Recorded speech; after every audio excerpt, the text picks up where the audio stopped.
Hi, I'm Ala Idrisova and I'm hosting this Inspiration Through Inclusivity podcast. It's Friday and I'm glad to see you with us.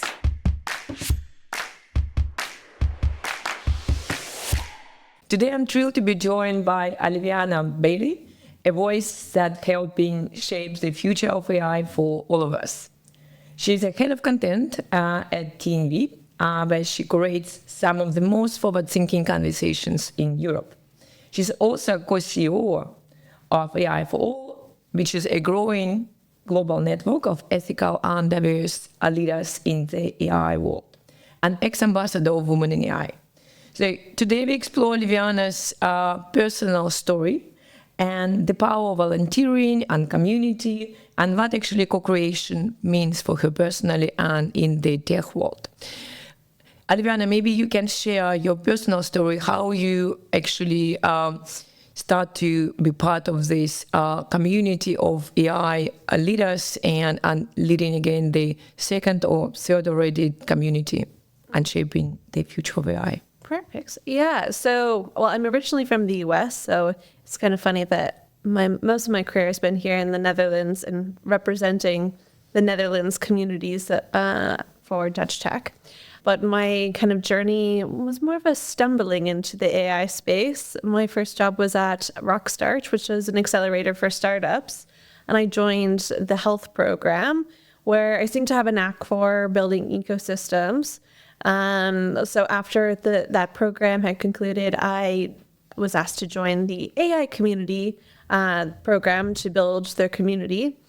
And truthfully, when you start building a community in AI, you just start to know everyone.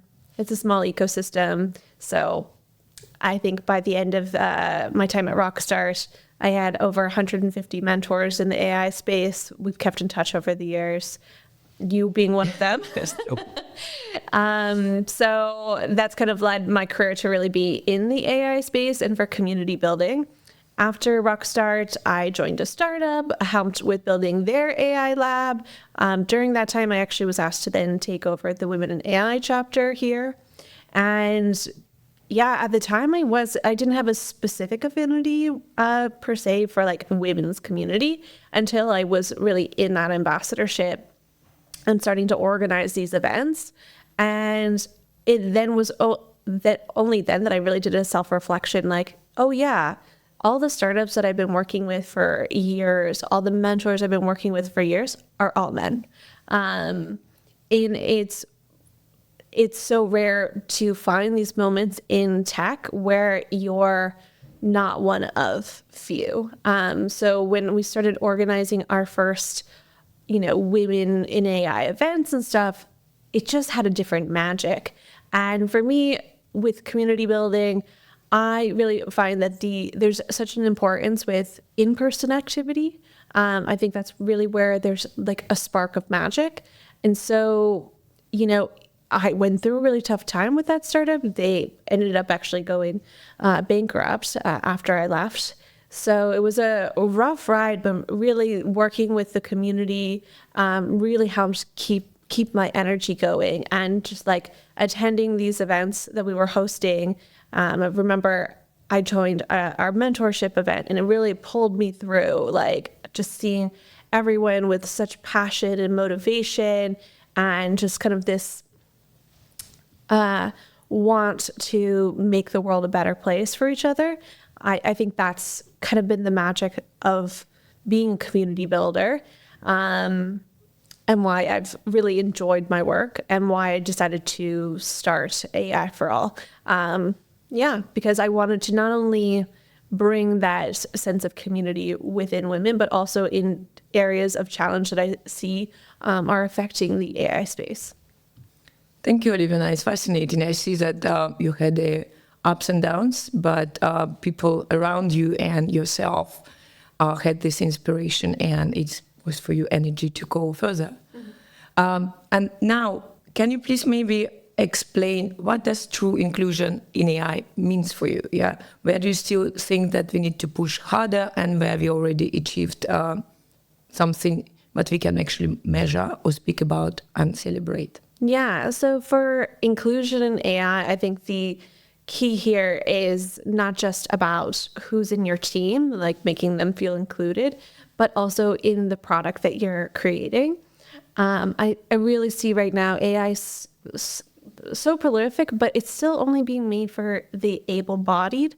We're really not addressing the fact that there are so many people in this world that have their own challenges from health or speech impediments, and these technologies can really help with making it more accessible for them. But we're not actually doing that we're really still only addressing the wider market. And I think that these technologies can help really accelerate those niche audiences that need that support, that, funding is usually not always put towards that. So I think there's still a lot to do within the AI space in terms of making it accessible for everybody. I guess, as you mentioned that before, you've been ambassador woman for, was it this kind of lead you to where you are?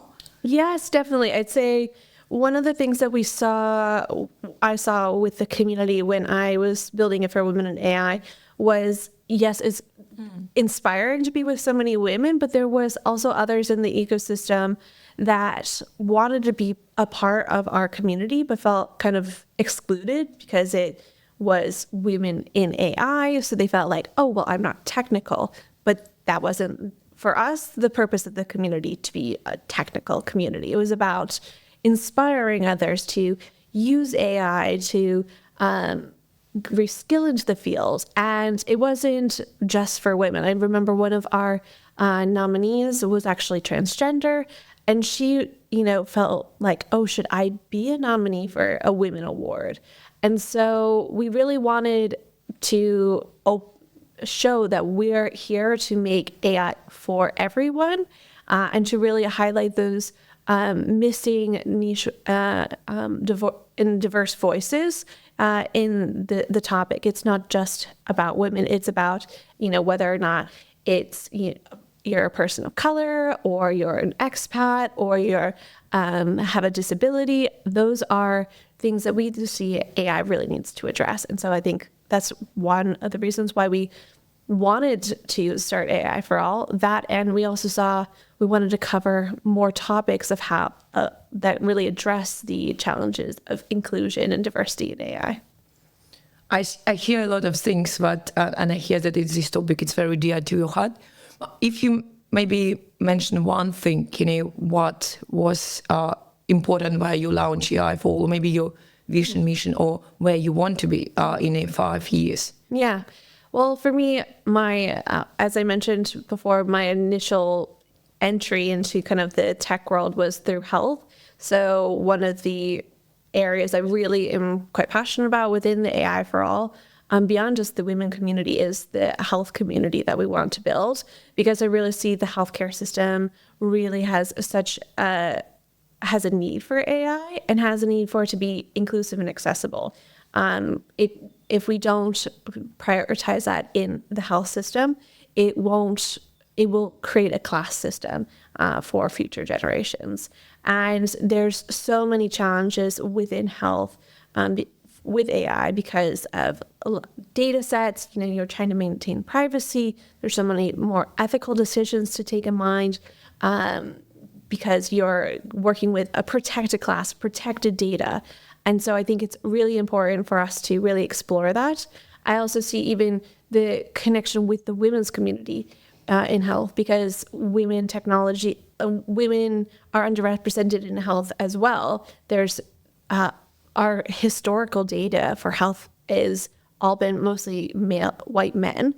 And so when we're using these data sets to help build health innovation, it's still based off of white male data, because they don't have enough of that diverse data sets to really be able to properly create these technologies for women's health. And we also see the president of EIC actually said that one of their main investment areas for the European Innovation Council is in healthcare. And he even mentioned that when they're looking at the portfolio of who they're investing in, he still sees a huge deficiency in innovations related to women's health, because it's still like they're addressing testicular cancer rather than breast cancer, which affects way more women than testicular cancer affects men. So I think these are some of the challenges I really am passionate about in the health space. I also see that this is kind of the space where accessibility really is important, like looking at like how we can help the blind or people with speech impediments, people with learning disabilities. That's really where I see a lot of passion. I agree. I think it's the right time. And as you say, there is a lot of areas in healthcare where AI can help or accelerate the journey. Mm-hmm. And you mentioned now a lot about inclusion. So I'm curious, like when you hear diversity in AI, yeah, what does it actually mean? Is it, but how different it is from inclusive AI and diversity in AI? Yeah, so I think that they're two different things, but also important for each other. So inclusion is feeling this, being open to others coming to you, being a space that everyone can access, while diversity is making sure that there is a mixture of those voices. So it's not just, one voice being super prevalent. So, you can be an inclusive community, but you can not be a diverse community, So that, I think that's the two, things. You can be diverse, but not inclusive as well. But I think the key is to having them both, to really be able to accelerate. You need to have all voices together. And that also means dissenting voices. I really see one of the challenges with responsible and ethical AI is that it's always the same people talking about it, and they're on a very specific side, and it's very difficult for both sides of, the discussion to be had.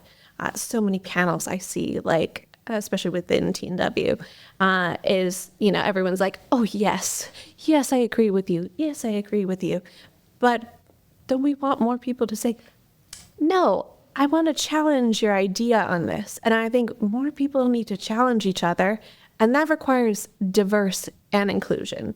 And so a safe place for people to challenge each other on their ideas and on their viewpoints. I feel almost bad to say, yes, I agree with you, because I am. That's a rarity with me.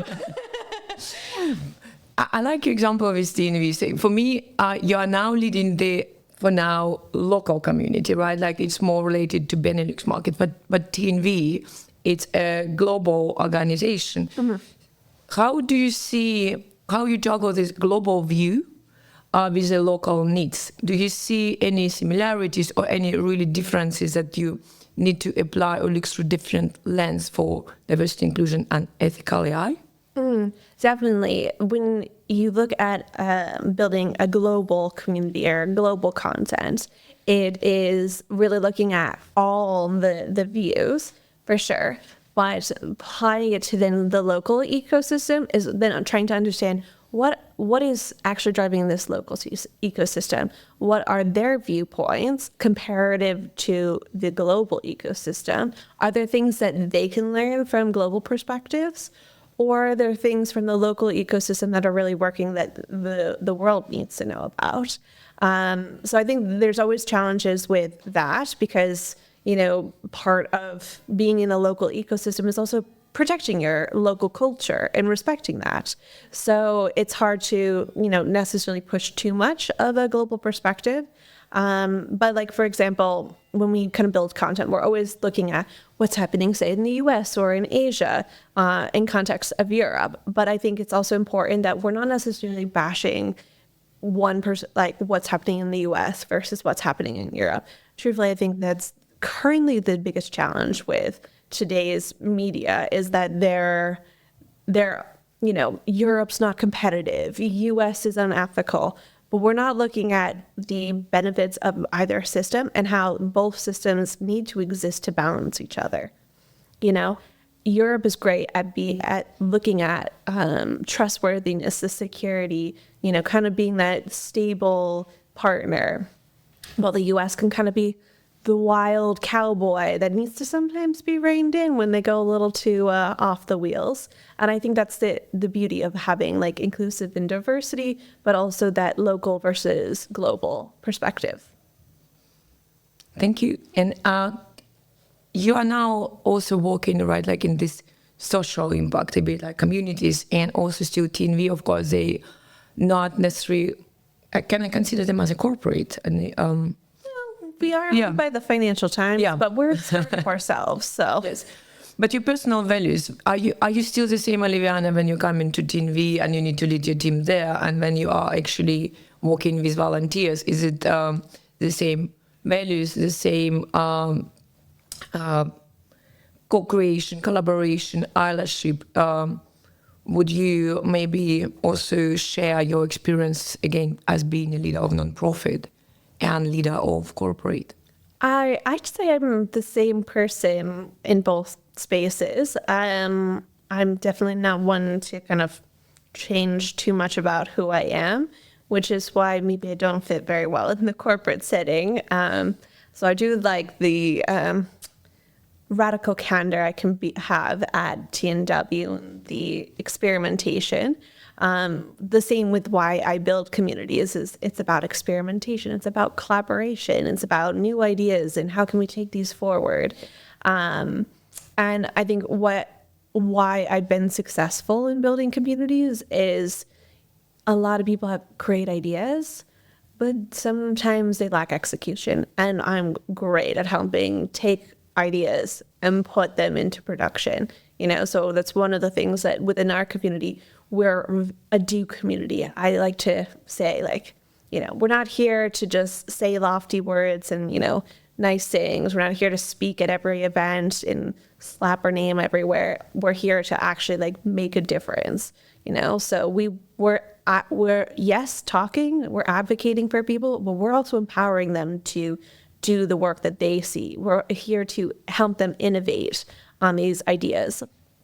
And so I think that's really important within community building is that, a good community does something, because when you join a community, you don't feel it's moving the needle, people fall off. That's how you have a cycle of community that you're constantly getting new members and losing ones. I think it's really important that your members feel like, okay, I can come on board, I can do something, and I have the backing of this community, I have the backing of a team to get something done. And I think that's a really important thing, and that's what my team also says with me. I might come up with crazy ideas, but I'm like, how can we execute this? But here it's almost remind me when you've been working in Rockstar that, as you mentioned, right, there is a fantastic idea. There's a lot of founders who is coming and pitching ideas, but only if you actually become the unicorn, because execution becoming the key. And I can hear in your answer now that you also are having this approach to community building, because of course you need to walk and talk and walk it. How it's called?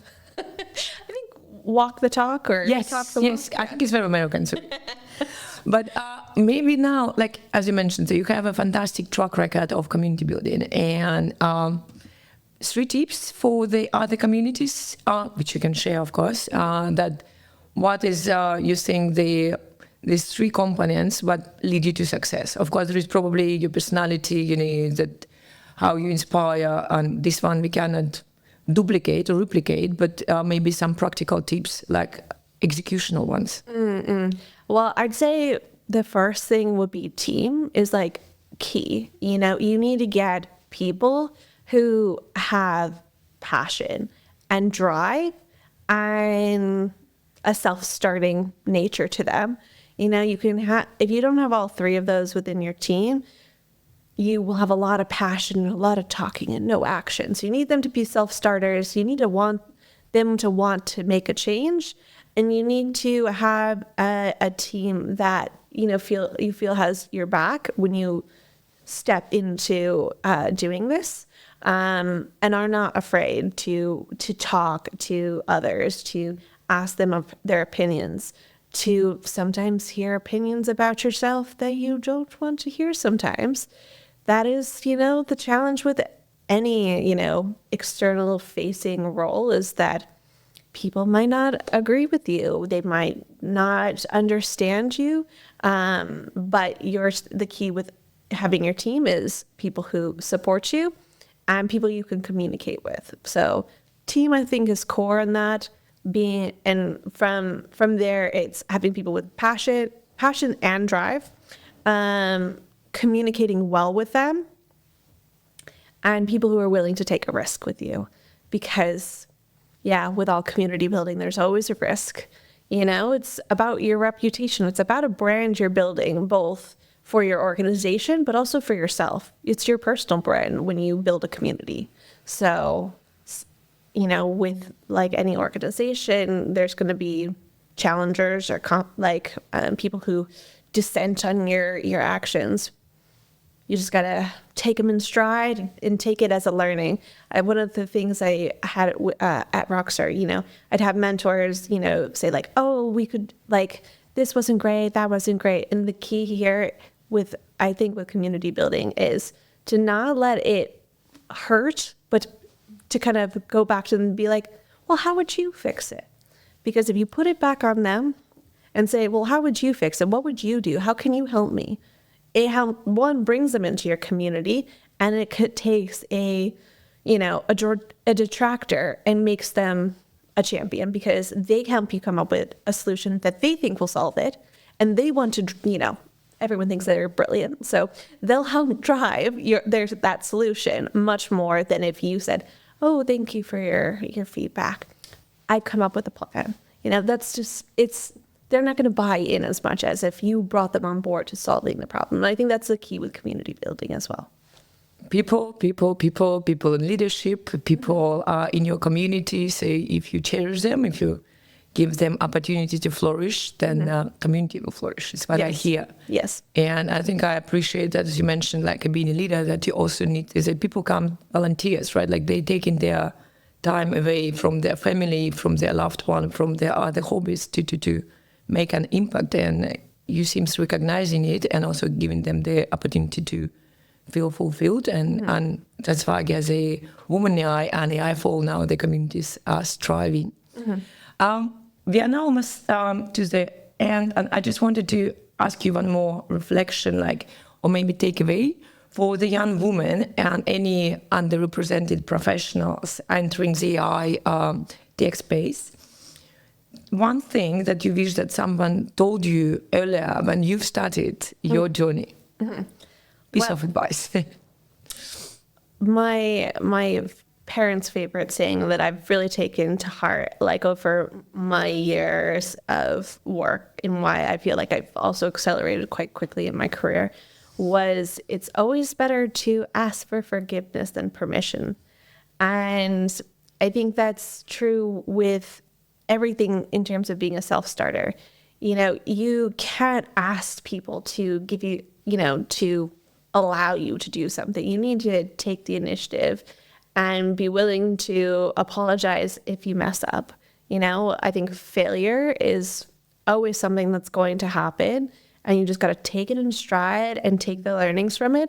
I remember the first time we had our first Women in AI meetup.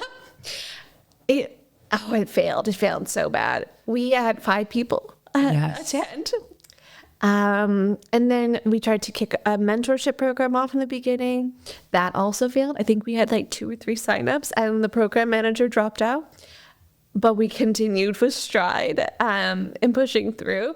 And we didn't let those setbacks, prevent us from growing the community that we did.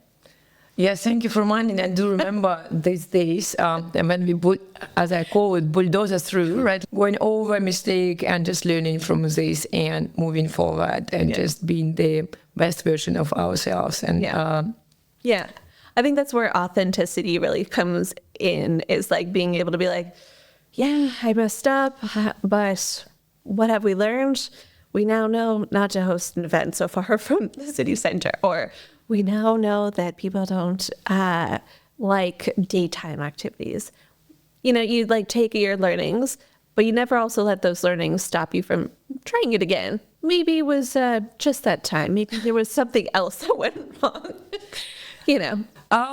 This podcast is inspiration through inclusivity, and I want to have one message from you, which you would like to leave for those who start in this inclusion journey.